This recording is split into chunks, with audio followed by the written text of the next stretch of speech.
നമ്മൾ നാട്ടിൽ നിന്ന് UPSC പഠിക്കാൻ വേണ്ടി തിരുവനന്തപുരത്ത് വരുമ്പം പലരും പല ഉപദേശങ്ങളും തരും. എങ്ങനെ കാര്യങ്ങൾ കണ്ടറിഞ്ഞ് ചെയ്യണം, എങ്ങനെ ആൾക്കാരിൽ നിന്ന് നമ്മൾ സൂക്ഷിക്കണം എന്നൊക്കെ. എന്നാൽ ഇവിടെ വന്ന് ഫേസ് ചെയ്യാൻ വേണ്ടി പോകുന്ന ഏറ്റവും വലിയൊരു പ്രശ്നത്തെക്കുറിച്ച് ആരും നമ്മളോട് സംസാരിക്കാറില്ല. I am Vinayak and this is UPSC world. ഞാൻ പറഞ്ഞു വരുന്നത് നമ്മളിൽ പലരും ഫേസ് ചെയ്യുന്ന ഒറ്റപ്പെടലാണ്, ലോൺലിനെസ്. UPSC പ്രിപ്പറേഷൻ എന്ന് പറയുന്നത് വലിയൊരു ജേണിയാണ്. എൻ്റെ അതിൽ നമ്മൾ വളരെ ഡെഡിക്കേറ്റഡ് ആയിട്ടും ഫോക്കസ്ഡ് ആയിട്ടും പഠിക്കണം. എന്നാൽ ഈ ഒരു ജേണിയിൽ വരുന്നതോ ഒരു വനവാസത്തിന് വരുന്നത് പോലെയാണ്. നമുക്ക് വീട്ടുകാരോടോ കൂട്ടുകാരോടോ പറഞ്ഞ് മനസ്സിലാക്കാൻ പറ്റില്ല. ഇവിടെയാണെങ്കിൽ നമ്മളെപ്പോലെ അത്രത്തോളം ആഗ്രഹത്തോടെ പഠിക്കുന്ന പലരും, അവരോടൊക്കെ സംസാരിക്കാൻ വേണ്ടി പോയി കഴിഞ്ഞാൽ പലർക്കും ഒന്ന് തിരിഞ്ഞു നോക്കാൻ പോലും സമയം കാണില്ല. എല്ലാവരും പേടിച്ചിട്ട് തന്നെയാണ് കേട്ടോ. നമുക്കുള്ള അതേ പേടി തന്നെയാണ്. എല്ലാവരും അവരുടെ പുസ്തകത്തിലേക്ക് നോക്കി, ഫോണിൽ നോക്കി ഇരിക്കുകയാണ്.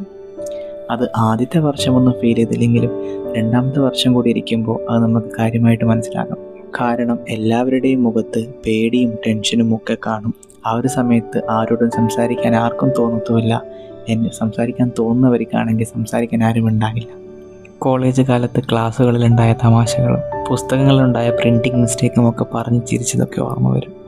കാരണം ഇവിടെ അതൊന്നും പറഞ്ഞ് ചിരിക്കാൻ ആരെയും കിട്ടിയെന്ന് വരണമെന്നില്ല.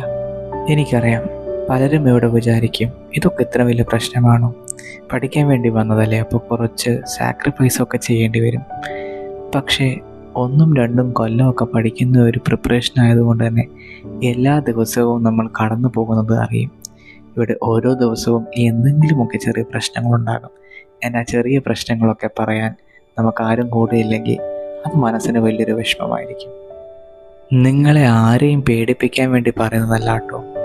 എന്നാൽ ഇത് അഡ്രസ്സ് ചെയ്യേണ്ട ഒരു വിഷയം തന്നെയാണ്. നിങ്ങൾ എപ്പോഴെങ്കിലുമൊക്കെ ഈ ഒറ്റപ്പെടൽ ഫേസ് ചെയ്യുവാണെങ്കിൽ വീട്ടുകാരോടോ നാട്ടിലുള്ള കൂട്ടുകാരോടോ ഇതൊക്കെ ഷെയർ ചെയ്യാം. അപ്പോൾ മനസ്സിന് കുറച്ച് സമാധാനം കിട്ടും. കാരണം this is a very long journey. It might take some while.